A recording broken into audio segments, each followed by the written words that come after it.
नमस्कार दोस्तों, आज के इस वीडियो लेक्चर में हम एमपीपीएससी का मॉक टेस्ट देखने वाले हैं और आज के मॉक टेस्ट में दोस्तों हम यूनिट 4 का देखेंगे। सो दोस्तों चलिए शुरुआत करते हैं आज के मॉक टेस्ट की। सो दोस्तों यदि आपको मॉक टेस्ट पसंद आ रहे हैं तो प्लीज़ आपसे रिक्वेस्ट है कि प्लीज़ वीडियो को लाइक कीजिए, चैनल को सब्सक्राइब कीजिए, ठीक है, और शेयर भी कीजिए। भारत में निम्नलिखित उद्योगों में से किस उद्योग में सार्वजनिक क्षेत्र में सबसे अधिक पूंजी निवेश है? तो दोस्तों क्वेश्चन पूछा रहा है कि बहुत सारी अलग अलग इंडस्ट्रियां हैं, लेकिन जो सार्वजनिक क्षेत्र है उसमें सबसे अधिक पूंजी किस निवेश में सबसे अधिक कौन सा उद्योग है जिसमें पूंजी निवेश है? तो चार उद्योग दिए गए हैं: उर्वरक, लौह, दवा और रंग रोगन। तो दोस्तों क्या है, हमें स्टील, लौह इस्पात उद्योग में दोस्तों हमें सबसे अधिक पूंजी देखने को मिलेगी।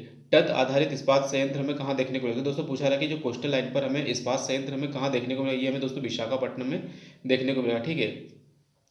अगला क्वेश्चन देखते हैं दोस्तों कि दुर्गापुर, भिलाई, दुर्गापुर और राउरकेला में लौह इस्पात संयंत्र की स्थापना किस पंचवर्षीय योजना? तो दोस्तों पूछा रहा है कि जो भिलाई में, दुर्गापुर और राउरकेला में क्या लौह इस्पात संयंत्र की स्थापना किस पंचवर्षीय योजना के दौरान की? तो दोस्तों ये हमें द्वितीय पंचवर्षीय योजना देखने को मिलेगी। तो इसका आंसर क्या है दोस्तों? द्वितीय पंचवर्षीय योजना में दोस्तों हमें राउरकेला, भिलाई में क्या है, लौह इस्पात देखने को मिलेगा, इनका संयंत्र की स्थापना की गई। कोयले की स्थानीय आपूर्ति की उपलब्ध नहीं है। तो दोस्तों इसमें पूछा गया है कि ये कौन सी, ये चार क्षेत्र है, इसमें बताना है कि कौन सा क्षेत्र में क्या है दोस्तों हमें स्थानीय आपूर्ति नहीं मिलती है कोयले की। तो जमशेदपुर, टिस्को को, भद्रावती को, दुर्गापुर को और भिलाई को। तो दोस्तों हमें इसका आंसर भद्रावती देखने को मिलेगा, राइट। तो भद्रावती को क्या है दोस्तों, स्थानीय स्तर पर क्या है, कोयले की आपूर्ति हमें नहीं देखने को मिलेगी। अगला क्वेश्चन है दोस्तों, पंजाब में कौन सा स्थान होजरी उद्योग के लिए प्रसिद्ध है? तो दोस्तों पंजाब में होजरी उद्योग दोस्तों लुधियाना में देखने को मिलेगा, राइट। तो लुधियाना क्या है दोस्तों, होजरी के लिए प्रसिद्ध स्थान हमें देखने को मिलेगा, ठीक है। अगला क्वेश्चन दोस्तों, मध्य प्रदेश में पीथमपुर किसके लिए आता है? दोस्तों पीथमपुर क्या है दोस्तों, क्या है, हमें एक ऑटोमोबाइल के लिए जाना जाएगा, ठीक है। ऑटोमोबाइल के लिए हमें पीथमपुर देखने को, तो पीथमपुर क्या है दोस्तों, हमें ऑटोमोबाइल के लिए देखने को मिलेगा। अगला क्वेश्चन है दोस्तों, भारत में सबसे बड़ा तेल शोधक कारखाना कहाँ है? तो दोस्तों ये हमें बताना है कि कहाँ पर है। तो बड़ोदरा में दोस्तों हमें देखने को मिलेगा। इंडियन ऑयल कॉर्पोरेशन दोस्तों हमें कहाँ, बड़ोदरा में देखने को मिलेगा। ये क्या दोस्तों, भारत में सबसे बड़ा तेल शोधक कारखाना हमें देखने को मिलेगा। बिहार में पहली चीनी मिल स्थापित की गई। तो दोस्तों क्वेश्चन पूछा जा रहा है कि बिहार में पहली चीनी मिल स्थापित की गई कहाँ पर? तो ये दोस्तों है मरहोरा में, ठीक है। मरहोरा में क्या दोस्तों, बिहार के अंदर पहली चीनी मिल स्थापित की गई। भारतीय जूट उद्योग के लिए प्रमुख प्रतिद्वंदी कौन हमें देखने को है? तो दोस्तों भारत का जो जूट उद्योग है उसके प्रतिद्वंदी हमें चीन और कि बांग्लादेश, नेपाल या जापान। दोस्तों हमें बांग्लादेश देखने को मिलेगा। तो दोस्तों बांग्लादेश क्या है, भारत के जूट उद्योग को क्या दोस्तों टक्कर दे रहा है, राइट। उत्तर प्रदेश में तेल शोधक कारखाना स्थित है। तो दोस्तों बताना है कि उत्तर प्रदेश के अंदर तेल शोधक कारखाना कहाँ पर स्थित है? मुरादाबाद में, मिर्जापुर में, कानपुर में। अगला देखते हैं, और मथुरा में। तो दोस्तों इसका आंसर क्या है, मथुरा। मथुरा में क्या है दोस्तों, हमें तेल शोधक कारखाना देखेगा उत्तर प्रदेश में। तो उत्तर प्रदेश में दोस्तों तेल शोधक कारखाना में मथुरा में देखने को मिलेगा। अगला क्वेश्चन दोस्तों पढ़ते हैं, निम्नलिखित में से कौन सा फुटलूज उद्योग है? फुटलूज मतलब जिसे कहीं पर भी स्थापित किया जा सकता था। दोस्तों तेल शोधक कारखाना, चीनी मिल, सॉफ्टवेयर और एलिब्रेशन। दोस्तों सॉफ्टवेयर वाला उद्योग हम कहीं भी लगा सकते हैं, ठीक है। तो फुटलूज इंडस्ट्री दोस्तों क्या है, हमें सॉफ्टवेयर देखने को मिलेगी, राइट। पक्की सड़कों की लंबाई की दृष्टि से भारत अग्रणी राज्य है। तो दोस्तों पक्की सड़कों की जो लंबाई है उसमें भारत के अग्रणी राज्य कौन से देखने को मिलेंगे? उत्तर प्रदेश, मध्य प्रदेश, पंजाब, बिहार, पश्चिम बंगाल, महाराष्ट्र, तमिलनाडु, कर्नाटक, केरल। तो दोस्तों हमें महाराष्ट्र और तमिलनाडु देखने को मिलेगा। तो पक्की सड़कों के मामले में दोस्तों हमें क्या है, महाराष्ट्र और तमिलनाडु हमें देखने को मिलेंगे। अगला क्वेश्चन देखते हैं दोस्तों कि भारत का सबसे लंबा राष्ट्रीय राजमार्ग कौन सा? तो इन चार राजमार्गों में से क्या दोस्तों सबसे लंबा हमें NH7 देखने को मिलेगा, ठीक है। NH7 क्या दोस्तों, हमें सबसे लंबा राजमार्ग देखने को मिलेगा। भारत का सबसे लंबा राजमार्ग क्या दोस्तों, NH7 हमें देखने को मिलेगा। NH7 सबसे लंबा राजमार्ग, ठीक है। राष्ट्रीय राजमार्ग को शेरशाह सूरी ने बनवाया था। दोस्तों ये हमें NH1 देखने को मिलता है। तो NH1 क्या दोस्तों, NH1 को क्या है, NH1 हमारा जो राष्ट्रीय राजमार्ग है उसे क्या, शेरशाह सूरी ने बनवाया था। तो दोस्तों ये हमारा प्रीलिम्स फैक्ट थोड़ा इंपॉर्टेंट है कि किस राष्ट्रीय राजमार्ग को शेरशाह सूरी के द्वारा बनवाया गया था। तो दोस्तों NH1 हमें याद रखना है। किस सॉरी दोस्तों, पर्वतीय क्षेत्रों में सड़कों के अवरुद्ध होने का प्राकृतिक कारण प्राय क्या होता है? तो पर्वतीय क्षेत्रों में सड़कों के अवरुद्ध होने का प्राकृतिक कारण दोस्तों हमें देखने को मिलेगा भूस्खलन। तो भूस्खलन के कारण दोस्तों ये प्राकृतिक कारण है, ठीक है। विश्व में भारतीय नेटवर्क की स्थिति बता देता हूँ कि विश्व के अंदर जो भारतीय रेलवे नेटवर्क है उसकी स्थिति क्या है? तो ये दोस्तों हमें चौथी स्थिति देखने को मिलेगी। मतलब भारतीय रेलवे क्या है दोस्तों, विश्व में चौथे नंबर पर आता है। तो इंडियन रेलवे की जो रैंकिंग है दोस्तों, रेलवे क्षेत्र में क्या है, इंडियन रेलवे की रैंकिंग 4th हमें देखने को मिलेगी। कोंकण रेलवे जोड़ता है। तो कोंकण रेलवे दोस्तों किसको जोड़ता है? मुंबई से मनमाड़ को, रोहा से मंगलुरु को, मंगलुरु से कोच्चि को और मुंबई से पुणे को, तो दोस्तों ये है रोहा से मंगलुरु को जोड़ता है। तो कोंकण रेलवे क्या है दोस्तों, कोंकण रेलवे रोहा से मंगलुरु को जोड़ता है। सो दोस्तों इस तरह का जो फैक्ट है क्या, ये क्या है दोस्तों, इस तरह क्वेश्चन थोड़ा टफ होते हैं, और यदि नेगेटिव मार्किंग वाला क्वेश्चन है, यदि नेगेटिव मार्किंग वाला एग्जाम है तो बिल्कुल इस तरह क्वेश्चन को छोड़ना जरूरी है। निम्नलिखित में से कौन सा बंदरगाह पूर्वी तट पर स्थित नहीं है, तो दोस्तों हमें बताना है कि इस तट पर कौन सा बंदरगाह नहीं है। तो दोस्तों कोलकाता, यस, नैना शेवा, पारादीप और विशाखापट्टनम। तो दोस्तों नाना शेवा हमें इधर देखने को मिलेगा, तो इसका आंसर दोस्तों नैना शेवा, नहवा शेवा दोस्तों हमें देखने को मिलेगा। तो नवा शेवा क्या है दोस्तों, हमें पूर्वी तट पर नहीं देखने को मिलेगा, लेकिन कोलकाता, पारादीप और विशाखापट्टनम, ठीक है, कोलकाता, पारादीप और विशाखापट्टनम दोस्तों हमें पूर्वी तट पर देखने को मिलेगा। किस बंदरगाह को भारत का प्रवेश द्वार कहा जाता है, तो दोस्तों पूछा है कि भारत का प्रवेश द्वार किस बंदरगाह को कहा जाता है, मुंबई वाले बंदरगाह को, या कांडला, कांडला, कोलकाता और कोची। तो दोस्तों इसका आंसर क्या है, मुंबई वाला बंदरगाह, ठीक है, मुंबई बंदरगाह को दोस्तों हम भारत का प्रवेश द्वार कहते हैं, ठीक है। स्वतंत्रता के बाद विकसित किया गया पहला पत्तन दोस्तों, तो दोस्तों 1947 के बाद हमने कौन सा पत्तन है जो विकसित किया दोस्तों, ये हमें कांडला देखने को मिलेगा, ठीक है। कांडला दोस्तों हमने स्वतंत्रता के बाद सबसे पहला बंदरगाह विकसित किया। आदिवासी समूह सहरिया का संबंध किस राज्य से है, तो सहरिया जनजाति हमें कहाँ देखने को मिलेगी, तो ये दोस्तों हमें राजस्थान वाले क्षेत्रों में देखने को मिलेगी। तो सहरिया जनजाति क्या दोस्तों हमें राजस्थान क्षेत्र में देखने को मिलेगी। तो राजस्थान क्षेत्र में क्या दोस्तों हमें सहरिया जनजाति देखने को मिलेगी, ठीक है। निम्नलिखित में कौन सी एक राजस्थान की जनजाति नहीं है, तो राजस्थान की जनजाति हमें क्या दोस्तों, डोंगरी नहीं, डोंगरी कहाँ दोस्तों हमें, ये हमें क्या है दोस्तों जम्मू कश्मीर वाले क्षेत्रों में देखने को मिलेगी, राइट। तो भील, मीणा और सहरिया, तो मीणा तो दोस्तों हमें देखने को मिलती ही है, राइट, मीणा हमें देखने को मिलेगी। भील देश दोस्तों, भील भी हमें देखने को मिल जाएगी, और सहरिया भी देखने को मिलेगी। तो राजस्थान में दोस्तों भील, मीणा और सहरिया देखने को मिल सकती है, लेकिन डोंगरी नहीं। गोंड जनजाति का निवास क्षेत्र यदि बात करेंगे तो कहाँ देखने को मिले, तो गोंड जनजाति का निवास क्षेत्र केरल, हिमाचल प्रदेश, आंध्र प्रदेश और नीचे क्या है, त्रिपुरा। तो ये दोस्तों गोंड जनजाति दोस्तों हमें आंध्र प्रदेश में अधिक से अधिक देखने को मिलेगी। तो इनका घर क्या दोस्तों, गोंड जनजाति का जो निवास यदि बात करें तो वो हमें आंध्र प्रदेश देखने को मिलेगा, ठीक है। भारत का सबसे लंबा जनजाति समूह, सॉरी सबसे बड़ा जनजाति समूह, तो सबसे बड़ा जनजाति समूह दोस्तों हमें गोंड देखने को मिलेगा, राइट। तो गोंड जनजाति समूह क्या दोस्तों, भारत का सबसे बड़ा जनजाति समूह हमें देखने को मिलेगा। निम्नलिखित में से कौन सी जनजाति मौसमी प्रवास मतलब ऋतु प्रवसन, ठीक है, करती है, तो दोस्तों हमें थारू, भाटिया और जौनसारी, मिक्स, भोक्सा। तो दोस्तों ये भाटिया जनजाति क्या है दोस्तों, ऋतु प्रवास करती है। तो ठीक है, ये याद रखना दोस्तों हमें कि ऋतु प्रवास कौन सी जाति, भोटिया या भाटिया जनजाति हमें देखने को मिलेगी। ओराव जनजाति किस राज्य से संबंधित है, दोस्तों ओराव हमें क्या है दोस्तों, झारखंड क्षेत्र में देखने को मिलेगा। तो ओराव जनजाति हमें झारखंड क्षेत्र में देखने को मिलेगी। गिर राष्ट्रीय उद्यान जो एशियाई शेर के लिए प्रसिद्ध है वह कहाँ है, दोस्तों ये गुजरात में हमें देखने को मिलेगा। गुजरात में दोस्तों कहाँ देखने को मिलेगा, काठियावाड़ क्षेत्र में, ठीक है। काठियावाड़ क्षेत्र में क्या दोस्तों हमें गिर देखने को मिलेगा, यहाँ पे हमें एशियाई लायन देखने को मिलेंगे, राइट।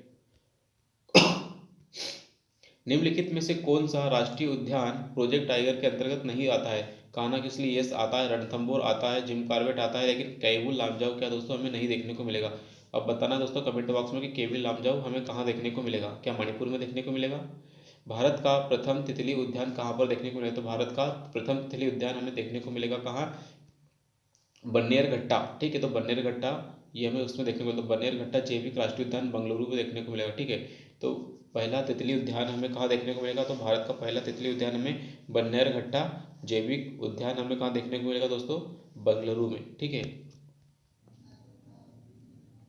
अब दोस्तों बताना कि इनमें से कौन सा युग्म क्या है सही सुलेमित नहीं, तो बुक्सा बिहार में, दम्फा मिजोरम में, नामेरी असम में, नामदफा अरुणाचल प्रदेश में। यस दोस्तों, तो नामेरी हमें असम में देखने को मिलेगा, नामदफा अरुणाचल प्रदेश में देखने को मिलेगा, और दम्फा हमें मिजोरम में देखने को मिलेगा, लेकिन दोस्तों बुक्सा या बक्सा हमें बिहार में नहीं देखने को मिलेगा। तो दोस्तों इसका आंसर आप लोग बताइए कि कहाँ पर इसका लोकेशन हमें देखने को मिलेगा बक्सा का। तो दम्फा दोस्तों मिजोरम में, यस, नामेरी असम में, यस, और नामदफा अरुणाचल प्रदेश में। तो नामदफा नेशनल पार्क अरुणाचल प्रदेश में, नामेरी असम में देखने को मिलेगा, दम्फा मिजोरम में देखने को मिलेगा, राइट, दम्फा मिजोरम, ठीक है। बाघों का प्रमुख रिजर्व सरिस्का, दोस्तों ये सरिस्का हमें कहाँ देखने को मिलेगा, ये बताइए। सरिस्का दोस्तों क्या यहाँ पे राजस्थान में देखने को मिलेगा, तो सरिस्का क्या दोस्तों हमें राजस्थान में देखने को मिलेगा, ठीक है।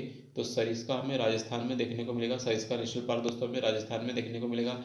पचमढ़ी जीव संरक्षण क्षेत्र, दोस्तों पचमढ़ी जीव संरक्षण केंद्र कहाँ पर हमें देखने को, तो ये दोस्तों कहाँ मध्य प्रदेश में देखने को मिलेगा, ठीक है, पचमढ़ी मध्य प्रदेश में है। देश के कुल सिंचित क्षेत्रों में नहरों की भागीदारी। तो दोस्तों देश का जो कुल सिंचित क्षेत्र है उसमें हमें बताना है कि जो नहरों का पार्टिसिपेशन है वह कितना था। दोस्तों इसमें लगभग हमें 31% देखने को मिलेगा कि कुल सिंचित क्षेत्र का यदि बात करें तो उसमें 31%, ठीक है, लगभग 31.1 या 31% हमें क्या दोस्तों नहरों की भागीदारी देखने को मिलेगी, राइट। कुओं और नलकूपों के द्वारा सिंचाई में अग्रणी राज्य की यदि बात करें तो ये हमें क्या दोस्तों गुजरात देखने को मिलेगा। तो गुजरात कुओं और नलकूपों के द्वारा दोस्तों गुजरात में सबसे अधिक हमें देखने को मिलेगी सिंचाई होती है। निम्नलिखित में से किस राज्य के शुद्ध बोए गए क्षेत्र का सर्वाधिक भाग सिंचित है। तो दोस्तों इसमें पूछा रहा है कि ये कौन सा राज्य है जिसके अंदर जो शुद्ध बोया गया क्षेत्र है उसका अधिक से अधिक भाग क्या है, सिंचित भाग है, राइट। तो ये हमें दोस्तों क्या हरियाणा पंजाब वाला क्षेत्र देखने को मिलेगा। तो ये हमें क्या है पंजाब में देखने को मिलेगा, राइट। तो इसका आंसर दोस्तों हमें पंजाब देखने को मिलेगा। भारत के किस क्षेत्र में अत्यधिक असिंचित खेती की जाती है। तो भारत का दोस्तों हमें कौन सा क्षेत्र देखने को मिलेगा जहाँ पे अत्यधिक असिंचित खेती है। असिंचित मतलब दोस्तों मौसम पर निर्भर हमें देखने को मिलेगा। तो दोस्तों ये क्या है हमें दक्कन का पठार, कोरोमंडल तट, गंगा का मैदान या केरला का मैदान। तो देखना इसका आंसर देखते हैं दोस्तों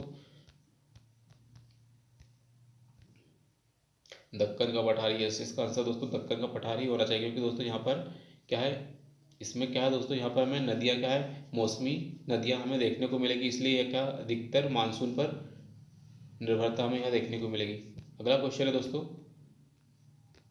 कि नीचे दिए गए दो वक्तव्य हैं कथन ए और कथन आर वाला दोस्तों, ठीक है। इसमें प्रायद्वीपीय भारत में पहला असर्शन है दोस्तों कि प्रायद्वीपीय भारत में सिंचाई का प्रमुख साधन तालाब है। दूसरा है प्रायद्वीपीय क्षेत्र में अधिकांश नदियां मौसमी हैं। तो दोस्तों ये दोस्तों का हमें दोनों ही सही देखने को मिलता है और आर की सही व्याख्या भी देखने को मिलता है क्योंकि दोस्तों दक्षिण भारत में क्या है हमें तालाबों से अधिक कृषि की जाती है क्योंकि तालाबों में क्या दोस्तों जल का भंडारण किया जाता है, राइट। तो ये हमें दोस्तों देखने को मिलेगा दोनों ही सही है, ठीक है।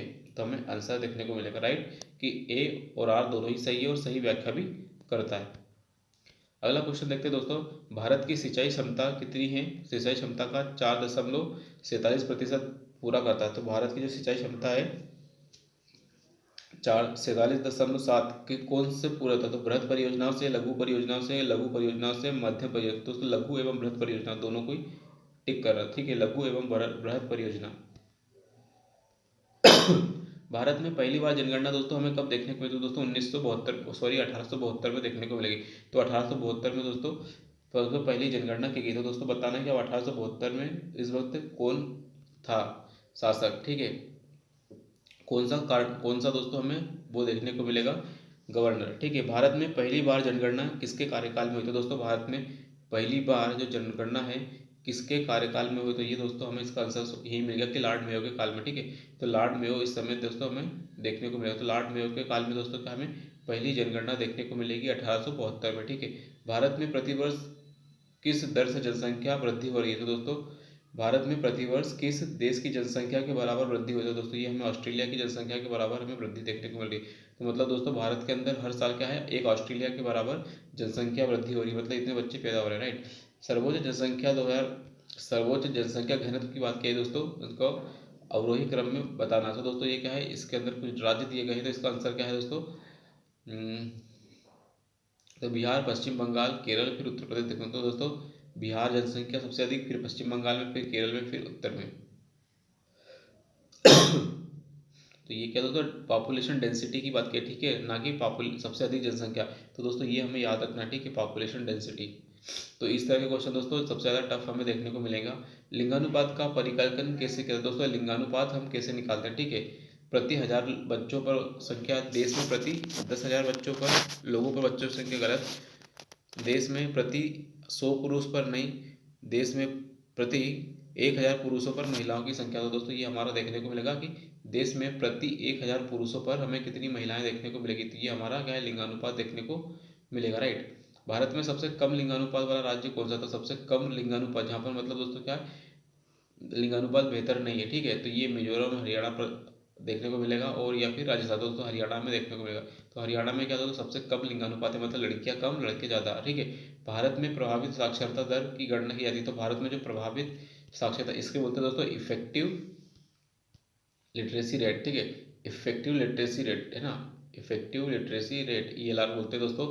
तो की गणना की जाती है कुल जनसंख्या से, बच्चों की कुल जनसंख्या से, वयस्कों की जनसंख्या से, या वर्ष की उम्र से ऊपर की जनसंख्या से। दोस्तों इसमें बताया कि 7 वर्ष तो 7 वर्ष की जो उम्र है उससे ऊपर की जनसंख्या से यदि हम करते हैं गणना तो कहते हैं उसको इफेक्टिव साक्षरता दर। कुल जनसंख्या में अनुसूचित जनजातियों का उच्चतम अनुपात हमें कहाँ देखने को मिलेगा? तो दोस्तों कुल जनसंख्या उसमें अनुसूचित जातियों की बात करिए, मतलब शेड्यूल कास्ट की बात करें, ठीक है। शेड्यूल कास्ट में सबसे अधिक अनुपात हमें कहाँ देखने को मिलेगा? दोस्तों उत्तर प्रदेश, बिहार, मिजोरम, पंजाब। तो दोस्तों अनुसूचित जनजाति का उच्चतम अनुपात हमें देखने को मिलेगा पंजाब में, ठीक है। पंजाब में तो सबसे अधिक हमें एससी का अनुपात देखने को मिलेगा, ठीक है। सर्वाधिक, भारत में सर्वाधिक निरक्षरता वाला राज्य, दोस्तों सर्वाधिक इलिटरेसी बात की तो कहाँ पर है देखने को मिलेगा? बिहार में। तो बिहार क्या दोस्तों सबसे कम साक्षर राज्य हमें देखने को मिलेगा। तो इन चारों में से तो झारखंड, जम्मू कश्मीर, अरुणाचल प्रदेश में सबसे कम यदि बात करें तो भारत में सर्वाधिक निरक्षर मतलब कम साक्षरता वाला क्या है? बिहार देखने को मिलेगा। भारत के संघ क्षेत्रों में सर्वाधिक नगरीकृत देखने को कहाँ मिलेगा? तो भारत में इनमें से दोस्तों बताना है कि कौन सबसे अधिक क्या है दोस्तों नगरीकृत है, बताना है कि कौन सबसे ज़्यादा सिटी वाला एरिया है। तो चंडीगढ़, दिल्ली, पांडिचेरी, लक्षद्वीप और, तो इसका आंसर दोस्तों शायद हमें दिल्ली देखने को मिलेगा, राइट। इसका आंसर देख लेते हैं, इसका आंसर यस दिल्ली ही हमें देखने को मिला। तो दिल्ली सबसे अधिक दोस्तों हमें क्या है नगरीकृत देखने को मिलेगा। तो दिल्ली का दोस्तों सबसे अधिक नगरीकृत हमें देखने को मिलेगा। अगला क्वेश्चन पढ़ते हैं, भारत के निम्नलिखित राज्य में से किस एक का जनसंख्या घनत्व सबसे कम है? यहाँ पर पॉपुलेशन डेंसिटी बहुत कम है, मतलब क्षेत्रफल ज़्यादा, लोग कम। हिमाचल प्रदेश, मेघालय, अरुणाचल प्रदेश, सिक्किम। तो सिक्किम के अंदर दोस्तों क्या हमें पॉपुलेशन डेंसिटी क्या है सबसे कम देखने को मिलता है? सिक्किम के अंदर दोस्तों अरुणाचल प्रदेश इसका आंसर आएगा। अरुणाचल प्रदेश के अंदर क्या दोस्तों पॉपुलेशन डेंसिटी हमें सबसे कम देखने को मिलेगी। अरुणाचल प्रदेश में दोस्तों हमें सबसे कम पॉपुलेशन डेंसिटी देखने को मिलेगी। तो इसका आंसर दोस्तों हम याद रख लेंगे कि अरुणाचल प्रदेश के अंदर सबसे कम पॉपुलेशन डेंसिटी हमें देखने को मिलेगी। भारत में जनसंख्या के अनुसार तीसरा एवं क्षेत्रफल में 12वां राज्य, तो जनसंख्या में तीसरा बताना है और क्षेत्रफल में 12वां राज्य बताना है।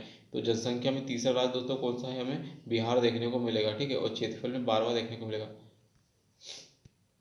जनसंख्या के अनुसार दोस्तों तीसरा सबसे बड़ा राज्य हमें बिहार देखने को मिलेगा, ठीक है। भारत में अधिकतम एवं न्यूनतम जनसंख्या घनत्व वाले क्रमशः कौन से? तो अधिकतम जनसंख्या तो दोस्तों और न्यूनतम तो दोस्तों हमें अरुणाचल प्रदेश का हमें देखा ही है, और उच्चतम जनसंख्या घनत्व तो दोस्तों हमें क्या है बिहार में देखा है, ठीक है। तो बिहार में जनसंख्या घनत्व दोस्तों हमें सबसे अधिक देखने को मिलेगा और सबसे ज़्यादा जनसंख्या भी हमें देखने को मिलेगी, और बिहार एवं अरुणाचल प्रदेश, ठीक है। इसका आंसर क्या है दोस्तों?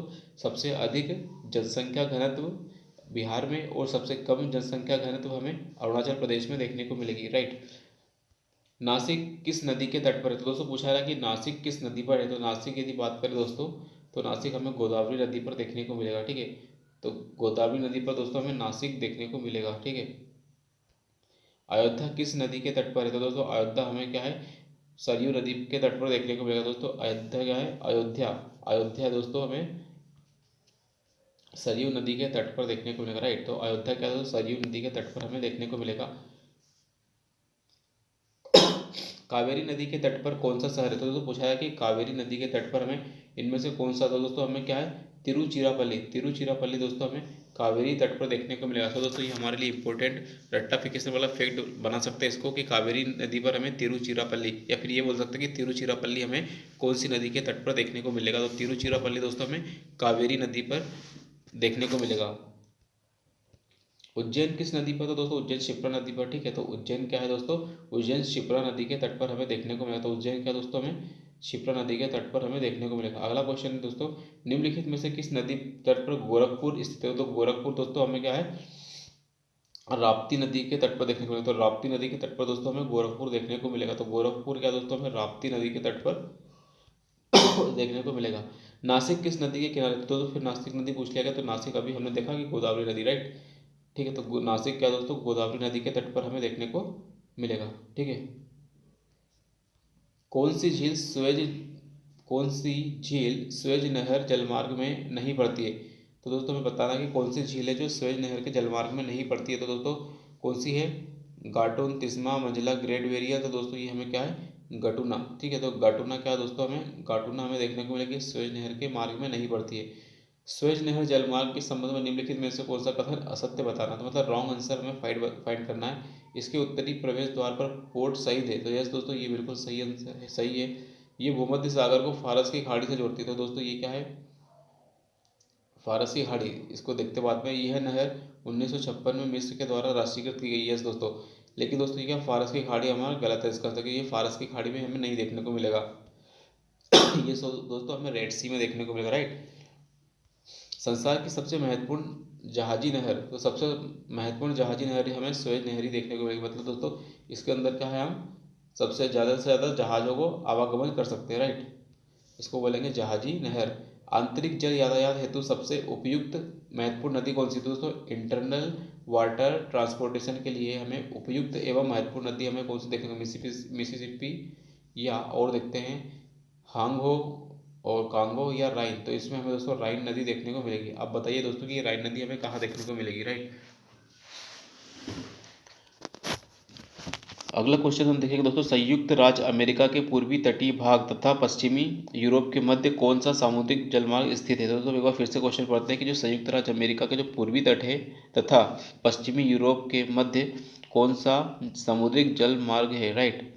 तो ये पूछा है दोस्तों कि ये यूएसए है और इधर यूरोप है, तो इधर कौन सा जलमार्ग हमें देखने को मिलेगा। तो दोस्तों ये उत्तरी अटलांटिक समुद्रिक मार्ग हमें देखने को मिलेगा, ठीक है। इसका आंसर डायरेक्ट पहला, ये उत्तरी अटलांटिक समुद्री मार्ग। उत्तरी अटलांटिक समुद्री मार्ग। निम्नलिखित में से कौन क्षेत्रफल एवं जनसंख्या दोनों की दृष्टि से छोटा देश है।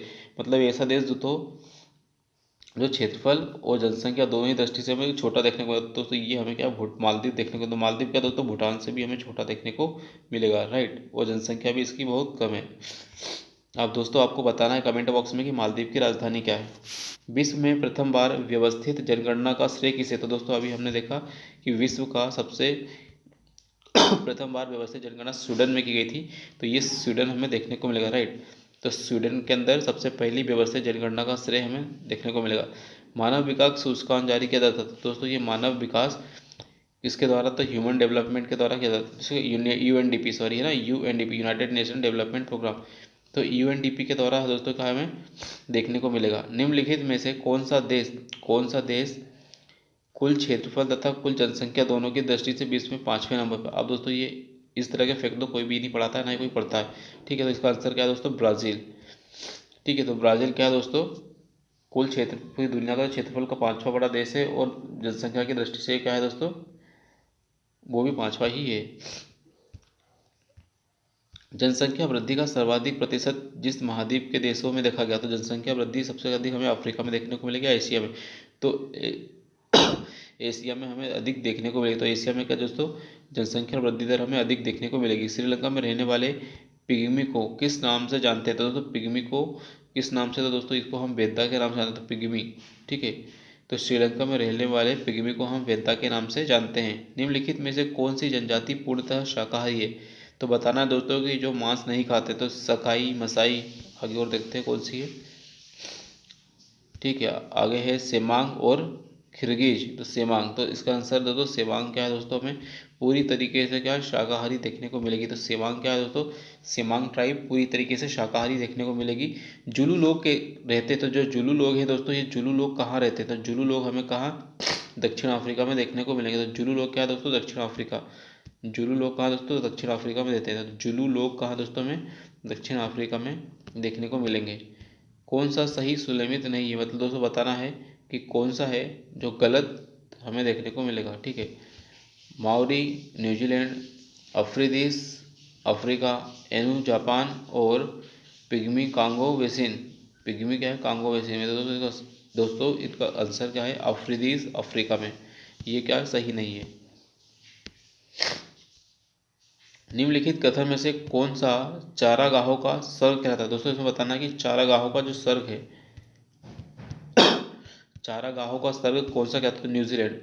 न्यूजीलैंड को दोस्तों क्या है, चारागाहों का स्वर्ग हम कहते हैं। तो चारागाहों का स्वर्ग दोस्तों किसे कहते हैं, न्यूजीलैंड को। किस देश को सफ़ेद हाथियों की भूमि के नाम से जाना, सफ़ेद हाथी, तो व्हाइट एलिफेंट हमें थाईलैंड में अधिक से अधिक देखने को मिलेंगे। तो व्हाइट एलिफेंट दोस्तों हमें क्या है, सबसे अधिक थाईलैंड में देखने को मिलेंगे। व्हाइट एलिफेंट दोस्तों हमें थाईलैंड में देखने को मिलेंगे, राइट।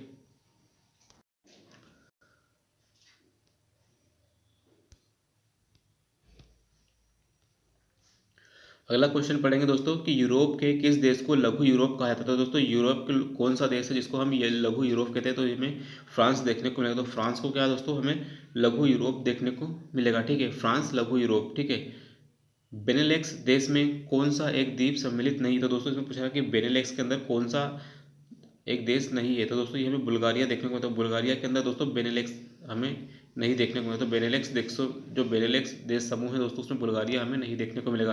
बाकी बेल्जियम, नीदरलैंड और लग्जमबर्ग। तो बेल्जियम, नीदरलैंड, लग्जमबर्ग, ये तीनों के तीनों क्या दोस्तों हमें बेनेलेक्स देशों के अंदर मिलेंगे। तो बेनेलेक्स देशों के अंदर दोस्तों बेल्जियम, नीदरलैंड और लग्जमबर्ग हमें देखने को मिलेगा। राइट। किस देश को उगते हुए सूर्य की भूमि कहा। तो दोस्तों किस देश को उगते हुए सूर्य की भूमि कहा गया। तो दोस्तों सबसे पहले सूर्योदय क्या है, जापान में देखा जाता है, इसलिए क्या है दोस्तों, जापान को उगते हुए सूरज की भूमि कहा गया है। ठीक है, कौन सा देश अर्धरात्रि के सूर्य का देश कहलाता है। तो दोस्तों आधी रात्रि में भी क्या दोस्तों वहाँ पर सूरज देखने को मिलता है। तो कौन सा देश है, ये हमें नॉर्वे देखने को मिलेगा। तो नॉर्वे में दोस्तों क्या आधी रात को भी सूर्य चमकता है। तो ठीक है, तो आधी रात में भी क्या तो सूर्य चमकता है, उसको बोलते हैं अर्धरात्रि का सूर्य का देवता। राइट। निम्नलिखित में कौन सा शहर नीली एवं सफ़ेद नील के संगम पे है। तो दोस्तों इसमें बताया गया है कि कौन सा शहर है जो नीली नीली एवं सफ़ेद नील के संगम पर है। तो दोस्तों ये हमें देखने को मिलेगा, क्या है, खार्तूम।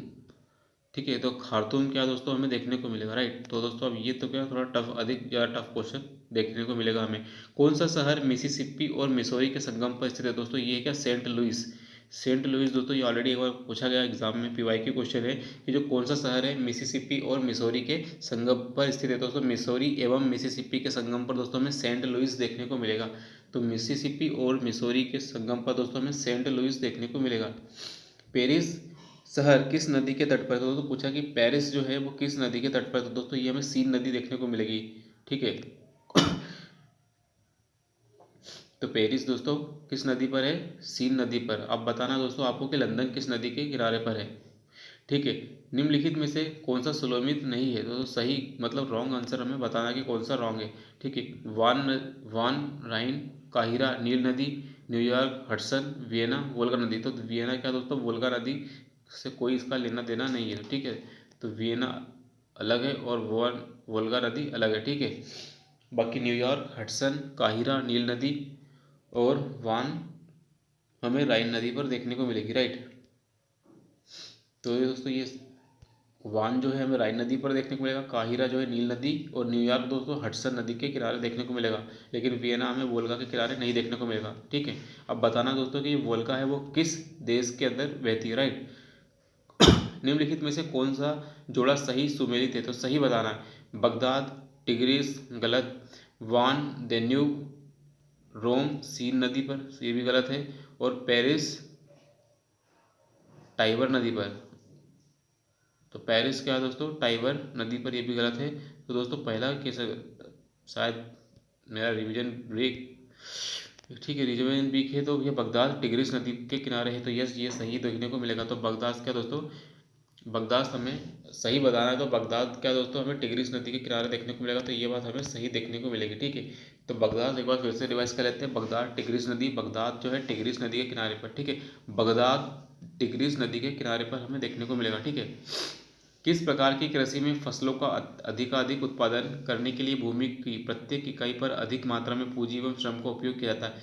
तो दोस्तों ऐसा बताना है कि जो किस प्रकार की फसल है कृषि में, कृषि फसलों का अधिक उत्पादन प्राप्त करने के लिए भूमि की प्रत्येक इकाई पर अधिक मात्रा में पूंजी। तो ये दोस्तों हमें कैश क्रॉप में देखने को मिलेगा। फिर इंटेंसिव एग्रीकल्चर, तो इंटेंसिव एग्रीकल्चर दोस्तों उसको कहते हैं हिंदी में गहन कृषि। ठीक है, इंटेंसिव एग्रीकल्चर को इंग्लिश हिंदी में कहते हैं गहन कृषि। ठीक है, अगला क्वेश्चन है, विस्तृत आकार वाले खेतों पर, जो बड़े बड़े खेत होते हैं दोस्तों, बड़े बड़े 100, 200, 20, 50, 50 हेक्टेयर वाले, उसमें यांत्रिक विधियों से की जाने वाली कृषि कहलाती है। तो दोस्तों इससे हम क्या कहते हैं, एक्सटेंसिव एग्रीकल्चर। ठीक है, इसको बोलते हैं दोस्तों एक्सटेंसिव एग्रीकल्चर, इसको बोलते हैं एक्सटेंसिव एग्रीकल्चर, इसको हिंदी में बोलते हैं विस्तृत कृषि। तो दोस्तों जितना ज़्यादा हम मैकेनाइजेशन करेंगे वो उतना का ज़्यादा हमारा एक्सटेंसिव एग्रीकल्चर कहलाएगा। राइट। निम्नलिखित में से कौन ट्रक फार्मिंग का दूसरा नाम है। तो ट्रक फार्मिंग का दूसरा नाम दोस्तों हमें क्या है, विपणन बागवानी है। ठीक है, ठीक है, विपणन बागवानी हमें देखने को मिलेगी। ठीक है। विपणन बागवानी क्या है दोस्तों, हमें ट्रक फार्मिंग का दूसरा मतलब दोस्तों जितना जल्दी हो सके उतना ही ज़्यादा हमें वेजिटेबल्स को हमें मार्केट एरिया में पहुंचाना पड़ेगा, उसको बोलते हैं विपणन बागवानी। गहन कृषि से संबंधित नहीं है, मतलब दोस्तों इंटेंसिव एग्रीकल्चर से कौन संबंध नहीं है ये बताना है। नीदरलैंड में सब्जी की कृषि, कैलिफोर्निया में फलों की कृषि, दक्षिण पूर्वी एशिया में धान की कृषि और कनाडा में गेहूं की कृषि। दोस्तों गेहूं की कृषि हमें दोस्तों इंटेंसिव एग्रीकल्चर नहीं देखने को मिलेगी। अब देखते इसका आंसर क्या है, 86 का क्या है हमें, 86 का डी। यस दोस्तों बिल्कुल सही है हमारा कि जो गेहूं की खेती है दोस्तों वो हमें इंटेंसिव एग्रीकल्चर नहीं देखने को मिलेगी, क्योंकि दोस्तों इसमें क्या है कैपिटल और टेक्नोलॉजी की कम से कम जरूरत पड़ती है। ठीक है, ये हमें एक्सटेंसिव एग्रीकल्चर में देखने को मिलेगा, कनाडा में जो गेहूं की कृषि है। व्यापारिक स्तर पर की जाने वाली फूलों की कृषि, मतलब दोस्तों क्या है, कमर्शियल लेवल पर फूलों की खेती को क्या कहते हैं, इसको फ्लोरिकल्चर बोलते हैं। ठीक है, तो दोस्तों इससे हम बोलेंगे फ्लोरिकल्चर। ठीक है, फ्लोरिकल्चर मतलब जब हम व्यापारिक उद्देश्य से फूलों की खेती करते हैं। व्यापारिक स्तर पर किए जाने वाला विभिन्न प्रकार के फलों का उत्पादन। तो दोस्तों में पूछा है कि यदि आप व्यापारिक स्तर पर फलों का उत्पादन करते हो तो आप इसको क्या कहोगे, तो इसको हम बोलेंगे हॉर्टिकल्चर। ठीक है, फलों का उत्पादन कहलाता है हॉर्टिकल्चर। ठीक है, अगला क्वेश्चन है निम्नलिखित में से किस देश को पहले निप्पन के नाम से जाना था। दोस्तों इसमें एक देश का नाम बताना है जिसे पहले हम निप्पन के नाम से जानते थे। दोस्तों ये क्या है हमारा जापान। जापान को दोस्तों पहले हम निप्पन के नाम से जानते थे, तो जापान को क्या दोस्तों हम, जापान को हम निप्पन के नाम से जानते थे, तो जापान को दोस्तों हम निप्पन के नाम से। ठीक है, तो जापान दोस्तों जापान को हम क्या पहले निप्पन के नाम से जानते थे। तो राइट, इसका अगला देखेंगे दोस्तों कि कौन सा देश पहले न्यू ग्रेनेडा के नाम से जानता था। दोस्तों एक ऐसा देश है जिसको पहले हम न्यू ग्रेनेडा के नाम से जानते थे। दोस्तों इसका आंसर है कोलंबिया। तो कोलंबिया को दोस्तों क्या है पहले हम न्यू ग्रेनेडा के नाम से जानते थे, तो दोस्तों इसका आंसर हमें देखने को मिलेगा, कोलंबिया को हम न्यू ग्रेनेडा के नाम से जानते थे। अगला क्वेश्चन हम देखेंगे दोस्तों कि प्राचीन भारतीयों को म्यांमार किस नाम से जानता था। दोस्तों सुवर्ण भूमि। ठीक है, तो प्राचीन भारतीयों को जो म्यांमार है, म्यांमार किस नाम से आता था दोस्तों, क्या है स्वर्ण भूमि, तो स्वर्ण द्वीप। ठीक है, स्वर्ण भूमि या स्वर्ण द्वीप, तो स्वर्ण भूमि हमें आंसर देखने को मिलेगा।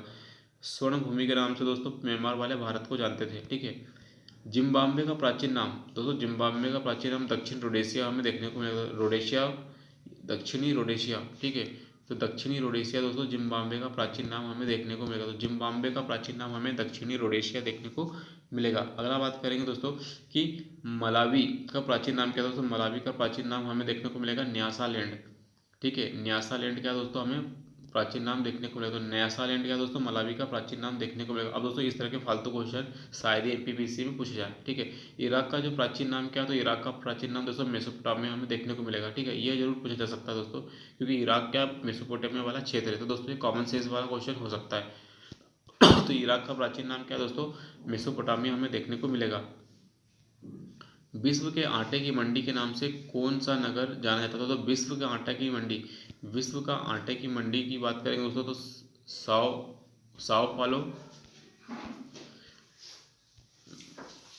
साओ पालो, विनीपेग, सेंट लुइस या डुलुथ। तो दोस्तों डुलुथ को हम क्या कहें, विश्व की आटे की मंडी के नाम से जानते थे। ठीक है, तो डुलुथ क्या है दोस्तों हमारा, डुलुथ को हम क्या है विश्व की आटे की मंडी के नाम से हम पहले जानते थे।